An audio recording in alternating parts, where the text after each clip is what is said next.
Salve, minha gente! Sejam bem-vindos a mais um Bíblia para Preguiçosos. Eu sou Eric Camacho e no vídeo de hoje nós vamos dar continuidade à leitura do Eclesiástico. Se você está comigo, por favor, assista ao vídeo até o final, deixe o seu like, inscreva-se no canal e vamos começar a leitura a partir do capítulo 29. Emprestar ou não emprestar? Quem pratica misericórdia faz empréstimos ao próximo, e quem lhe estende a mão cumpre os mandamentos. Empreste ao próximo quando ele tiver necessidade e devolva ao próximo no tempo combinado. Mantenha a palavra dada e seja fiel com o próximo, e em qualquer momento você encontrará o que precisa. Muitos consideram o empréstimo como se fosse coisa achada e deixam os credores em dificuldade. Antes de receberem, beijam a mão do credor e amaciam a voz, para conseguir os bens do próximo. Na hora de devolver, porém, adiam a data, respondem com palavras evasivas e culpam as circunstâncias. Quando eles podem pagar, com dificuldade o credor recupera a metade e pode considerar isso como um achado. Caso contrário, o credor ficará sem os bens que emprestou e, além disso, ganhará sem motivo um inimigo. Este lhe devolverá maldições e injúrias e, em vez de agradecer, o desprezará. Muitos, por causa de tais maldades, se recusam a fazer empréstimos, com medo de perder os bens sem mais nem menos. Treinamento para a partilha. Com o pobre, porém, seja compreensivo, e não o faça esperar muito pela esmola. Por causa do mandamento, socorra o indigente conforme a necessidade dele. Não o despeça de mãos vazias. Perca o dinheiro com o irmão e o amigo, para que ele não se enferruje inutilmente debaixo de uma pedra. Use seus bens segundo os mandamentos do Altíssimo, e eles serão mais úteis para você do que o ouro.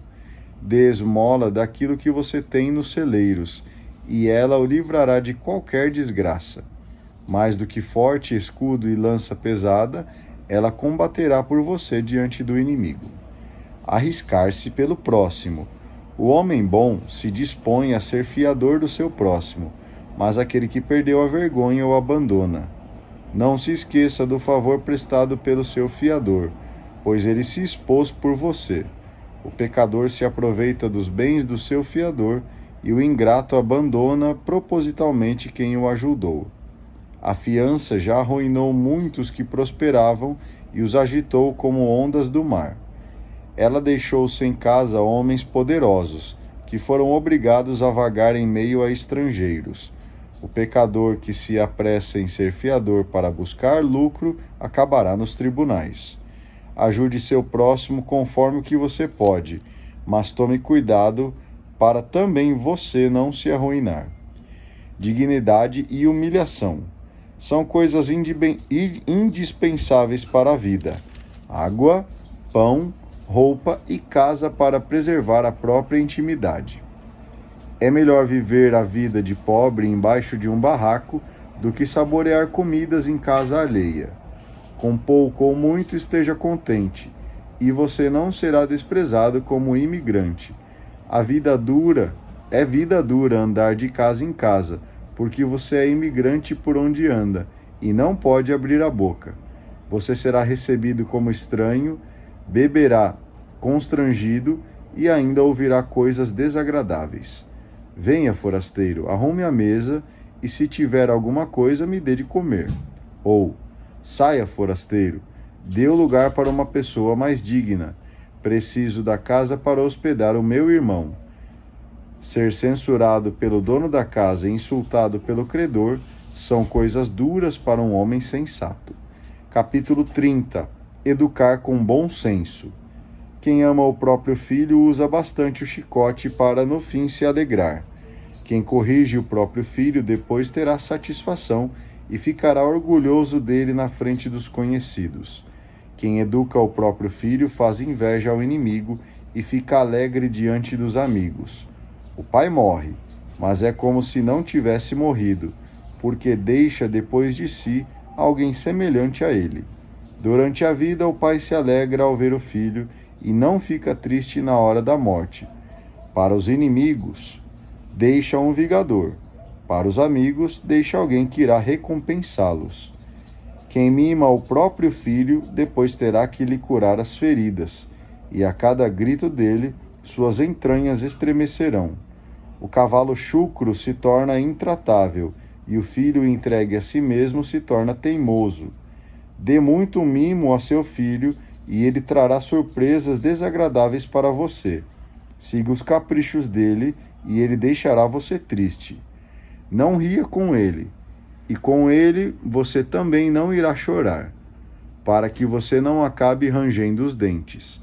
Não lhe dê liberdade na juventude, nem feche os olhos para os defeitos dele. Obrigue-o a curvar o pescoço enquanto é jovem, e bata nas costas dele enquanto é menino, para que não cresça teimoso. Não lhe desobedeça e nem lhe cause muito sofrimento. Corrija o seu filho e faça-o responsável, para depois você não tropeçar na insolência dele. A saúde é a maior riqueza. É melhor um pobre robusto e sadio do que um rico cheio de doenças. Saúde e vigor valem mais do que todo o ouro, e é melhor um corpo robusto que uma enorme fortuna. Não há riqueza maior que a saúde de corpo, nem maior satisfação que um coração contente. É melhor a morte do que viver com a amargura, e o descanso eterno vale mais do que a doença crônica. Boa comida diante de boca fechada é como oferta de alimentos em cima de um túmulo.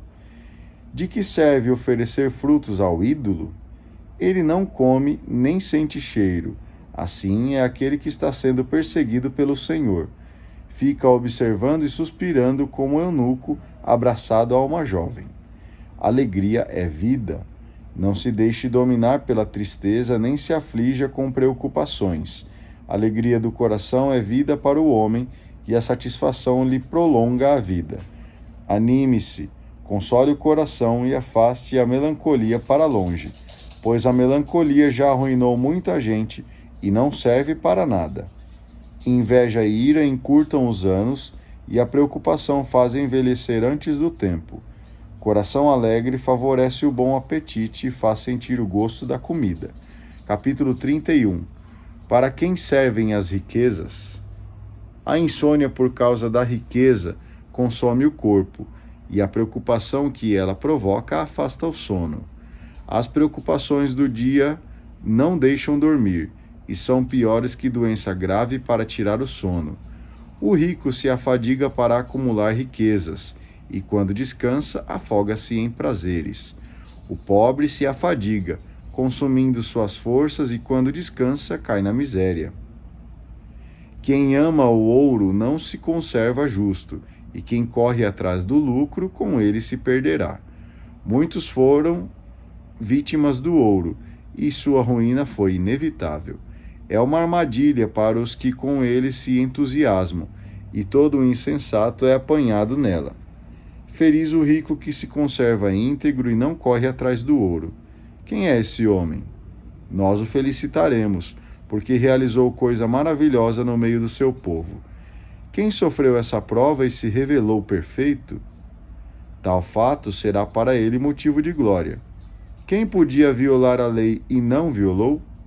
E quem podia fazer o mal e não fez? A prosperidade dessa pessoa será garantida, e a Assembleia celebrará a sua generosidade. Comportamento num banquete. Você está sentado diante de uma farta mesa?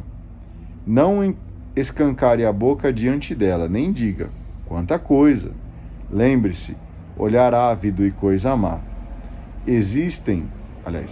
Olhar ávido é coisa má. Existe criatura pior que o olho? É por isso que o olho lacrimeja por qualquer motivo. Não estenda a mão para onde outro estiver olhando, nem se precipite junto com ele para o mesmo prato. Compreenda o que o seu próximo quer a partir do que você mesmo quer. Pense naquilo que desagrada a você. Coma educadamente o que lhe oferecerem e não mastigue de boca aberta, para não ser desagradável. Por educação, acabe primeiro e não seja guloso, para que não o desprezem. Se estiver sentado entre muitos convidados, não seja o primeiro a estender a mão. O homem bem educado se satisfaz com pouca coisa, e quando vai para a cama não se sente sufocado. O sono saudável depende do estômago moderado. A pessoa se levanta cedo e com boa disposição.